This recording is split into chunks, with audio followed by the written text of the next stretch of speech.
자, 우리 옆에 분들하고 함께 인사하겠습니다. 당신은 보배롭고 존귀하신 분입니다. 인사하겠습니다.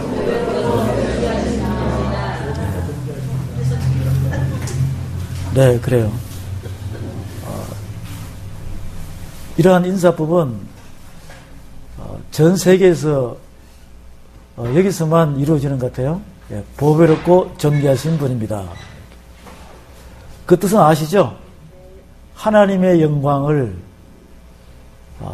예수님께서 다 받으셔가지고 그 예수님께서 우리 각자에게 여러분의 육의 신비에다가 다 집어넣어 버렸습니다. 그래서 말씀이 육신이 돼서 오신 그분께서 우리에게 말씀으로 이렇게 집어넣어 버렸기 때문에 그 말씀은 이 보배롭다 그랬죠. 보배롭고 존귀한 모든 부분이 그 속에 다 들어있습니다. 그러니까 그 말씀을 여러분이 가지고 있으니까 우리는 보배롭고 존귀한 자다. 하나님께서 그렇게 말씀하시죠. 이사야 43장에서 말씀하십니다. 보배롭고 존귀한 자라. 그럼 우리가 보배롭고 존귀하게 살아가야 되겠죠. 그것이 바로 거룩한 자인 것입니다. 그 거룩하다는 것은 이 세상과 구별되어야 된다. 예수님의 말씀에 믿음과 행함으로 받아들이면서 이 세상에 어떠한 것이 바뀌어도 여러분만큼은 예수님의 말씀에서 믿음과 행함이 바뀌어서는 안 된다. 변질돼서는 안 된다 이 뜻입니다. 그런 보배로운 존귀한 자가 되시길 바랍니다. 오늘 하나님의 말씀은 욥기서 14장을 보겠습니다. 욥기서 14장 말씀입니다.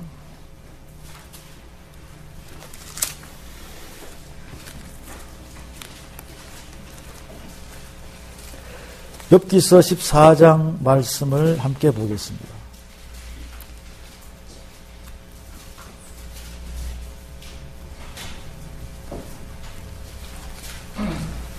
욥기서 14장 1절에서 17절까지 말씀을 보도록 하겠습니다. 14장 1절에서 17절. 욥기서 14장 1절. 여인에게서 난 사람은 사는 날이 적고 괴로움이 가득하며 그 발생함이 꽃과 같아서 쇠하여지고 그림자같이 신속하여서 머물지 아니하거늘 이와 같은 자를 주께서 눈을 들어 살피시나이까. 나를 주의 앞으로 이끌어서 신문하시나이까. 누가 깨끗한 것을 더러운 것 가운데서 낼 수 있으리이까. 하나도 없나이다. 그 나를 정하셨고 그 달수도 주께 있으므로 그 제한을 정하여 넘어가지 못하게 하셨사온즉 그에게서 눈을 돌이켜 그로 쉬게 하사 품꾼같이 그 날을 마치게 하옵소서. 나무는 소망이 있나니 지킬지라도 다시 우음이 나서 연한 가지가 끊이지 아니하며 그 뿌리가 땅에서 늙고 줄기가 흙에서 죽을지라도 물 기운에 우음이 돋고 가지가 발하여 새로 심은 것과 같거니와 사람은 죽으면 소멸되나니 그 기운이 끊어진즉 끄가 어디 있느냐. 물이 바다에서 줄어지고 하수가 잦아서 마름같이 사람이 누우면 다시 일어나지 못하고 하늘이 없어지기까지 눈을 뜨지 못하며 잠을 깨지 못하느니라. 주는 나를 음부에 감추시며 주의 진노가 쉴 때까지 나를 숨기시고 나를 위하여 기한을 정하시고 나를 기억하옵소서. 사람이 죽으면 어찌 다시 살리이까. 나는 나의 싸우는 모든 날 동안을 참고 너희기를 기다리겠나이다. 주께서는 나를 부르셨겠고 나는 대답하였겠나이다. 주께서는 주의 손으로 지으신 것을 아껴 보셨겠나이다. 그라운데 이제 주께서 나의 걸음을 세시오니 나의 죄를 살피지 아니하시나이까. 내 허물을 주머니에 봉하시고 내 죄악을 싸매시나이다. 아멘. 예, 이 말씀은 살아계신 하나님의 말씀인 것입니다. 자, 여기서 10절을 우리 다 같이 함께 합독하겠습니다. 사람은 죽으면 소멸되나 그 기운이 끊어진 즉 그가 어디 있느냐. 12절 다 같이 시작. 사람이 누우면 다시 일어나지 못하고 하늘이 없어지기까지 눈을 뜨지 못하며 잠을 깨지 못하느니라. 아멘. 우리 다 같이 기도하겠습니다. 사랑이 많으시고 자비로우신 하나님 아버지, 오늘 이 시간까지 저희들을 성령님의 인도하심에 우리를 지켜주심을 감사드립니다. 우리 모두에게 있는 하나님의 기운이 우리가 이 땅에서 살 동안 능력으로서 말씀으로 동하게 하여 주옵소서. 원근 각지에서 오늘도 이 시간 주님 앞에 신령과 진정으로 예배 드리기 위해서 모였습니다. 예배는 바로 주님을 만나는 시간입니다. 오늘 이 시간 말씀으로 만나게 하여 주시옵시고 한 사람도 나고자 없이 주님의 뜻을 깨달아 주님의 증인이 되게 하여 주시옵소서.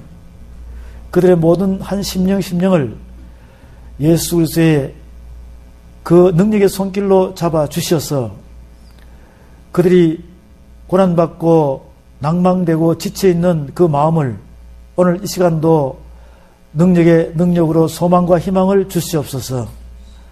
또 각자의 처소에서 정성들이 가지고 온 모든 예물들 주님 기억하셔서 그 가정과 기업 위에 하늘의 은혜와 축복으로 차고 넘치는 축복이 임하게 하여 주시옵시며 어려운 손길 함께 모아 연합하여 봉사하는 그 모든 손길도 주님 기억하시고 그들의 모든 가는 길을 주님께서 아시오니 형통하게 하여 주시옵시며 또 이제 사명자의 길로 달려가는 모든 하나님의 귀한 일꾼들에게도 말씀의 통달의 영을 주시어서 열방을 향하여 하나님의 말씀을 전할 수 있는 그러한 능력을 주시옵소서. 우리 모두가 하나님 앞에 주님의 증인이 되어 주님 오실 때까지 하나님 나라 건설하는 하나님의 귀한 일꾼들 되게 하여 주시옵소서. 시종일관 주님께 어떡하며 함께하기를 간절히 바라오며 우리 주 예수 그리스도 이름 받들어 기도하옵나이다. 아멘. 이 욥기서 14장 말씀에 우리가 이 말씀 전체를 자세히 보면 오늘 저와 여러분들이 함께 나눌 수 있는 이 말씀의 주제를 같이 논한다면 인생입니다.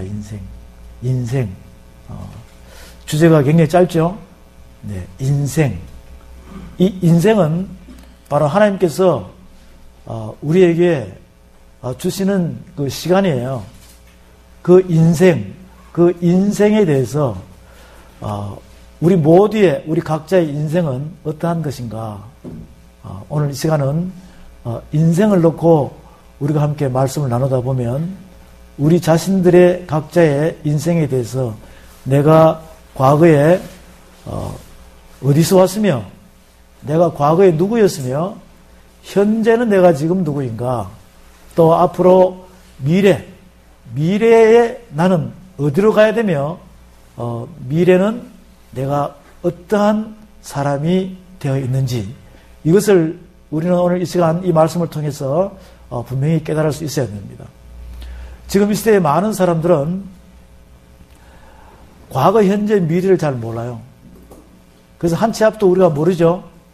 한 치 앞도 모르는 상태에서 허망한 생활을 살아가는 인생 전체의 모습을 볼 수가 있습니다. 그러니까 이 인생을 놓고 보면 인생은 성경에서는 솔로몬 왕을 통해서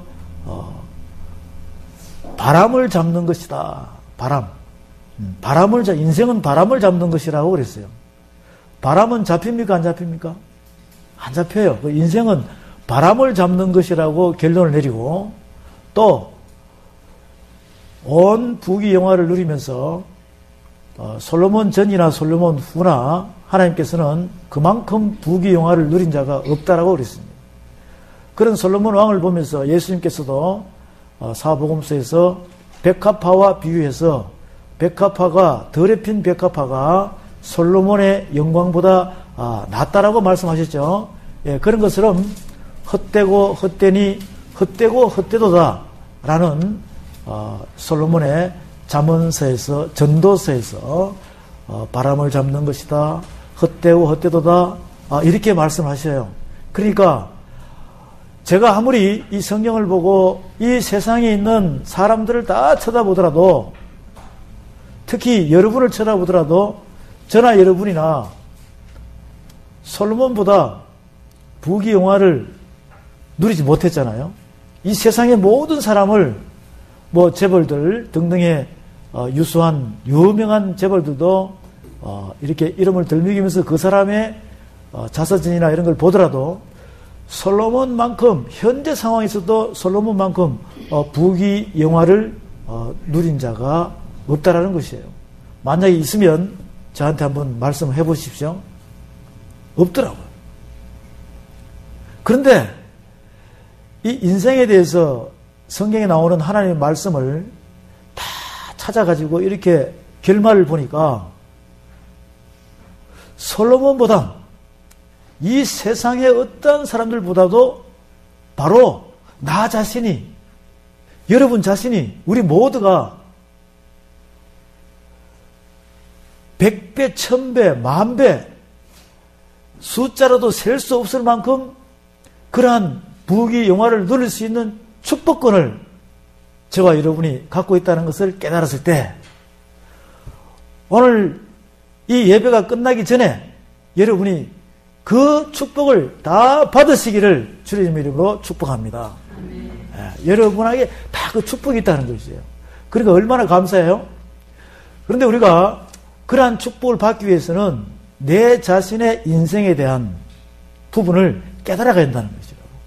그 깨달아야지만이 정말로 그 축복이 나한테 주어진 축복이구나 깨달았을 때 내가 그러면 내가 이 축복을 받아가지고 내가 그 축복을 또 나를 만나는 사람에게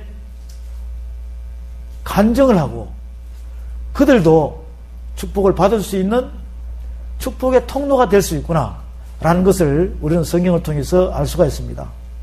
그러니까 우리가 이 말씀들을 서로 논하기 전에 성경 전체를 보게 되면 창세기 2장 3장에서 하나님께서는 아담에게 뭐라고 그러냐면 모든 하나님의 창조한 만물들을 갖다가 다 정복하고 다스리라 그랬죠. 여러분 그 말씀 아시죠? 네, 다 정복하고 다스리라 그랬어요. 그 말씀을 모르는 자들은 아무도 없습니다. 교회에 나오는 사람은 다 알아요. 그 다음에 이 노아를 통해서 말씀을 전하실 때 사람의 지으심을 한탄하사 하나님께서 너무 인간들이 악을 행하는 그러한 부분을 보시고 사람 지으심을 한탄하신다. 그 다음에는 회개할 수 있는 기간을 120년을 줘요. 회개하면 뭐 받는다? 구원받는다. 이것이 곧 하나님의 축복을 받는다 이 뜻이거든요. 그런데 120년 동안에 회개한 자가 온 지구상에서 몇 명 있었다는 것이에요? 8명밖에 없었다는 것이죠. 온 지구상에. 나머지는 물심판으로 다 받아버렸어요. 그 다음에 또 창세기 12장에서 아브라함을 통해서 아브라함에게는 하나님께서 약속을 합니다. 어떤 약속을 하느냐? 내가 너를 복의 근원으로 삼아서 내가 너를 복의 근원으로 삼겠다는 거예요. 그러면 여러분들도 아브라함의 자손 맞죠? 그럼 여러분들도 축복의 통로, 복의 근원이 된다는 것이죠. 만약에 다른 사람이 너에게 복을 주는 자가 있으면 나도 너에게 복을 줄 것이요 너도 다른 사람에게 복을 줄 것이요 만약에 다른 사람이 너를 해하는 자가 있으면 누가? 하나님께서 내가 그들을 진멸하리라 이렇게 되어 있죠. 그러니까 우리는 복을 안 받을래 안 받을 수가 없습니다. 하나님께서 그렇게 말씀을 하시고 약속을 하시기 때문에 만약에 여러분들이 복을 주면 하나님께서 또 복을 주고 그 사람에게도 복을 주고 여러분에게 복을 준 사람에게도 복을 주고 그럼 완전히 복이 강물이 차고 넘치는 것처럼 평안이 강물처럼 넘치는 것처럼 평강의 사람이라는 것입니다. 그런데 다른 사람이 여러분들에게 또 사단이 어두움의 영들을 가지고 있는 이성 없는 짐승 같은 사람들이 여러분을 괴롭히게 되면 하나님께서는 천군 천사를 보내가지고 만만천천의 천사를 보내가지고 그들을 갖다가 심판한다는 것이죠. 그러면 여러분들은 저주를 받아야 돼? 복만 받아야 돼? 하나님의 말씀을 자세히 보면 우리는 복만 받게 되어 있어요. 그런 축복이 오늘 이 시간 여러분에게 임하기를 바랍니다. 그런데 중요한 것은 무턱대 놓고 나가도 복을 받고 들어와도 복을 받고 이건 아니에요. 이 복을 잘못 전하다 보면 세상 복이 되어버려요. 세상 복이 되어버린다고. 그 세상 복의 물질 만능주의의 물질 명예의 권력에 대한 것은 나가도 복을 받고 들어와도 복을 받고 이런 기복주의적인 신앙을 가진 사람들이 바라는 원하는 것이 다 그거예요. 그런데 하나님께서는 우리에게 복의 근원이요 축복의 통로요 이러한 부분에서 우리 인생의 모든 삶에서 우리에게 그것을 주기로 약속한 것은 이 땅의 복이 아니라 눈으로 보이는 복이 아니라 눈에 보이지 않는 하나님 나라의 복이라는 것이죠. 그것이 우리에게 임하기 위해서 우리가 그것을 누리기 위해서는 먼저 뭘 해야 되느냐? 여러분 자신들이 말씀을 깨닫고 난 다음에 그 말씀을 깨달으면서 내 자신에게 있어야 할 회개의 이 부분이 하나님께로 합당이 돼야 된다. 회개라는 두 글자가 여러분에게 접혀져야 한다는 것이죠. 그래서 노아의 방주 때 120년 동안 회개 기간을 줬습니다. 그 다음에 아브라함을 통해서 약속을 해줬어요. 언약을 주겠다고. 그러면서 아브라함의 하나님, 이삭의 하나님, 성령의 하나님 이렇게 해서 성경 한 권이 성부, 성자, 성령으로 한 권이 넘어갑니다. 넘어가면서 그 하늘의 축복을 정치하는 자가 요셉이 되잖아요. 요셉이 돼요. 요셉이 하나님의 축복을 받는 그러한 결과를 우리에게 보여주는데 자 그러면서 그 아브라함을 자세히 보면 소돔과 고모라 땅이 비춰지죠. 소돔과 고모라 땅이 비춰지는데 아브라함이 하나님께서 천사들을 통해서 들을 때 아브라함이 하나님께 빕니다.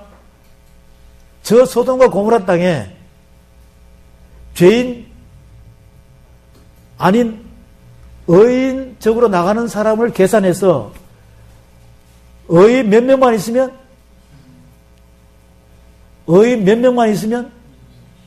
좀 크게 이야기해 보세요. 의인 몇 명만 있으면요? 말이 잘 안 나오면은 성경으로 가봅니다. 창세기로 가보세요. 창세기 18장에 한번 가봅니다. 창세기 18장에 가보면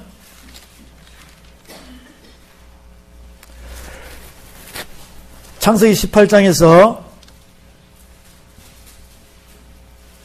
22절부터 그 말씀이 나오죠. 창세기 18장에 22절부터 그 말씀이 나오는데 거기서 봅니다.